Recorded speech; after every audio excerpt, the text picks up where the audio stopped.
हामीले आफूलाई मात्र होइन आजको आम दुनियाँलाई हेरौँ त कस्ता कस्ता कुरामा हामीले आफूलाई तनाव दिइरहेका छौँ र त्यो कुराले गर्दाखेरिमा चाहिँ हामीलाई मात्र त्यो कुरालाई असर गर्दैन, हाम्रा वरिपरिका सर्कलहरूलाई पनि त्यो कुराले कति धेरै असर पुर्याइरहेको हुन्छ।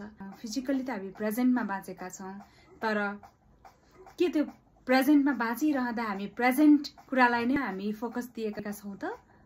कि हामी हिजोका कुरा सम्झेर आज तनावग्रस्त भएका छौँ, अथवा आजका कुराहरूलाई सम्झेर भोलि के होला भनेर त्यसमा पो हामी तनाव भएका छौँ कि हामीले आजको जिन्दगी हामीले स्वस्फूर्त रूपमा हामीले बाँच्न सकेका छौँ त भन्ने कुरा लगायत विभिन्न कुराहरू मैले यो डेल कार्नेगीको book how to stop worry and start living भन्ने बुकमा भेटेँ। यो बुक चाहिँ मोटिभेसनल बुक मात्रै अथवा सेल्फ हेल्प बुक मात्रै भन्दा पनि एउटा साइकोलोजिकल्ली नै मान्छेलाई ट्रिट गर्न सक्ने अथवा साइकोलोजिकल्ली नै मान्छेलाई गाइड गर्न सक्ने खालको बुक हो।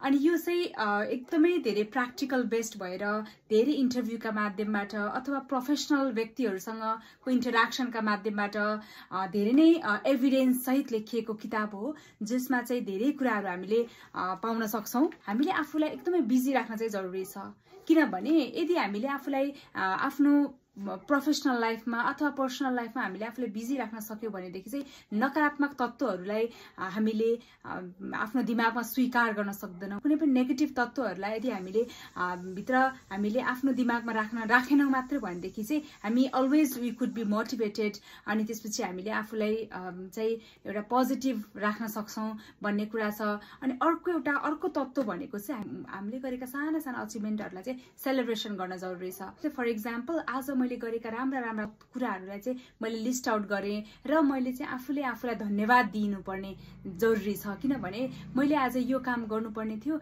र मैले आज यो कुरा पुरा गरेँ भनेको त्यो त मेरो लागि अचिभमेन्ट हो नि त। त्यो चाहिँ मैले यदि आफूप्रति नै आफू ग्रेटफुल हुन सकेँ भनेदेखि अथवा हामी अरू कसैप्रति पनि हामी आफू एकदमै धेरै कृतज्ञ भएर होइन बाँच्न सक्यौँ भनेदेखि चाहिँ आफूले कोही व्यक्ति आफूप्रति धन्यवादको पात्र हुनुहुन्छ भने हामीले धन्यवाद कृतज्ञता व्यक्त गर्न सक्यौँ भनेदेखि पक्कै पनि हामीभित्र भएका वरिजहरू अथवा एन्जाइटिजहरूलाई हामीले बिस्तारै रिड्युस गरेर त्यसको बदलामा चाहिँ भित्रैबाट हामी एकदमै खुसी हुने कुराहरू यस बुकमा भेटेको छु मैले। त्यस्तै गरेर अर्को एउटा एकदमै महत्त्वपूर्ण कुरा के लाग्छ मलाई भने हामी जुनै पनि प्रोफेसनमा भइरहँदा होइन जहाँ पनि हामी भइरहँदाखेरिमा चाहिँ यदि हामीले कुनै पनि च्यालेन्जेसहरूलाई अथवा कुनै पनि गाह्रो दुःख दुविधाहरूलाई जेलाई पनि हामीले आइपरेको खण्डमा हामीले स्वीकार गर्न चाहिँ जरुरी छ। यदि हामी स्वीकार गर्ने अवस्थामा छौँ भनेदेखि होइन आएका डिफिकल्टिजहरूलाई होइन जति पनि कम्प्लेक्सिटिजहरू छन् त्यसलाई हामीले स्वीकार गर्यौँ भनेदेखि चाहिँ वे आउट राम्रोसँग भेटिने र त्यस्तै गरेर हामी आफू पेसेन्सको लेभल चाहिँ हाई हुन सक्ने कुरा यस बुकमा उल्लेख गरिएको छ। यो बुक पढेर धेरैभन्दा धेरै फाइदा लिन म अनुरोध गर्दछु, किनभने यो एकदमै प्र्याक्टिकल बेस्ट बुक हो। हामीलाई चाहिँ एकदमै स्टेप वाइज गाइड गरेको छ कसरी हाम्रो भित्रको तनावलाई व्यवस्थापन गर्ने, कसरी हामी भित्रको तनाव अथवा हामीले लिएका अनावश्यक चिन्ताहरूलाई चाहिँ हामीले बिस्तारै कसरी हटाउँदै जाने र त्यसको ठाउँमा चाहिँ हामी कसरी ह्याप्पिनेसलाई रिप्लेस गर्ने भन्ने कुरा चाहिँ यो बुकमा एकदमै राम्रोसँग दिएको छ। पढ्नुहोला, आम व्यक्तिहरूलाई यसले धेरै नै सहयोग गर्न सक्छ भन्ने लाग्छ। धन्यवाद।